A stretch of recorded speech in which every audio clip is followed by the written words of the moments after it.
और बहुत चीज़ें इस जगत की कई सारी समस्याएँ यहाँ पर सॉल्व हो भी जाती हैं, इसमें कोई डाउट नहीं है।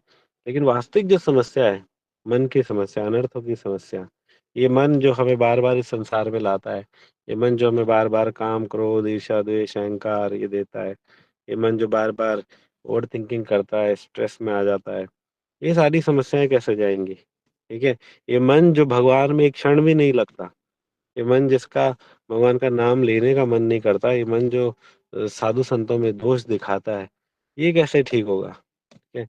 इसका तो कोई इलाज ही नहीं है। इसका इलाज ये है कि हम किसी एक सच्चे गुरु के आध्यात्मिक गुरु की शरण में जाएँ। जब गुरु की शरण में जाते हैं, तो वो अपने शरणागत की इस प्रकार से रक्षा करते हैं। ठीक है ना? उसके मन की रक्षा करते हैं, उसकी उसके अनर्थों से रक्षा करते हैं। ये गुरु की शक्ति होती है। ठीक है? इसलिए शरणागत हर एक व्यक्ति इस संसार में ऑलरेडी है। हर एक व्यक्ति ने किसी न किसी की शरण ले रखी है। ठीक है? बच्चों ने अपने माता-पिता की शरण ले रखी है। माता ने पिताजी की शरण ले रखी है। पिताजी ने हो सकता है अपने बॉस की शरण ले रखी हो, धन की शरण ले रखी हो। हर एक व्यक्ति शरण लिए हुआ है, शेल्टर लिए हुआ है।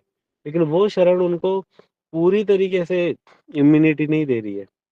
वो शरण उनको बार-बार इस संसार में आने की जो समस्या है, उससे नहीं छुटकारा दे रही है। वो खाली उ ये समस्याएँ तो है, ये तो केवल और केवल गुरु की शरण में जाने से ही हो सकता है, और किसी की शरण में जाने से नहीं होता। इसलिए वास्तव में एक सच्चे आध्यात्मिक गुरु की शरण में हमें जाना चाहिए। प्रभुपाद अपनी बुक्स में कई जगह लिखते हैं, कि एक स्वरूप सिद्ध गुरु के पास जाओ, स्वरूप सिद्ध गुरु के पास जाओ।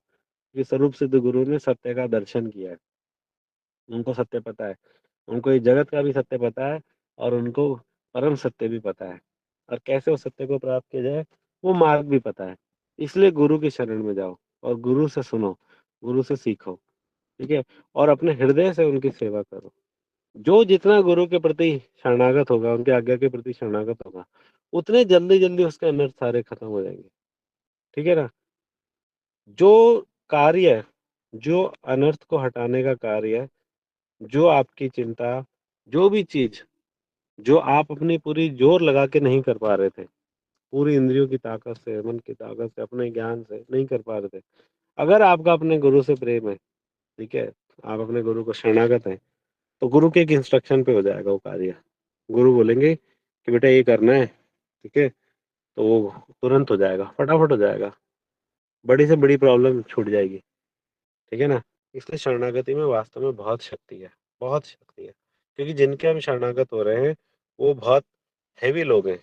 गुरु मतलब बहुत हेवी, ठीक है? गुरु बहुत शक्तिमान है, कृष्ण बहुत शक्तिशाली है।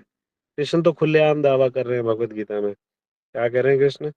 क्या कहते हैं? सर्वधर्मान् परित्यज्य मामेकं शरणं व्रज। अहं त्वां सर्वपापेभ्यो मोक्षयिष्यामि मा शुचः। मैं तुझे सारे पापों से मुक्त कर दूँगा, खुला बोल रहे हैं, ठोक बजा के बोल रहे हैं। तो वास्तव में ये बिल्कुल फैक्ट बात है। जब हम शरणागत होते हैं गुरु को, कृष्ण को, तो हमारे सारे पापों से मुक्ति तो वैसे भी वो कर ही देते हैं, कोई प्रॉब्लम नहीं है। बल्कि जो अनर्थ हैं, जो चीज़ें हम नहीं सॉर्ट आउट कर पा रहे थे अपने लेवल पे, जो चीज़ों से हम मुक्ति नहीं पा रहे थे अपने लेवल पे, वो चीज़ें भी वो कर देते हैं। उन चीज़ों से भी हमें मुक्त कर देते हैं। ये शरणागति की शक्ति है। इसलिए हमें शरणागत होना ही चाहिए। जो शरणागत है, उसकी रक्षा होती है।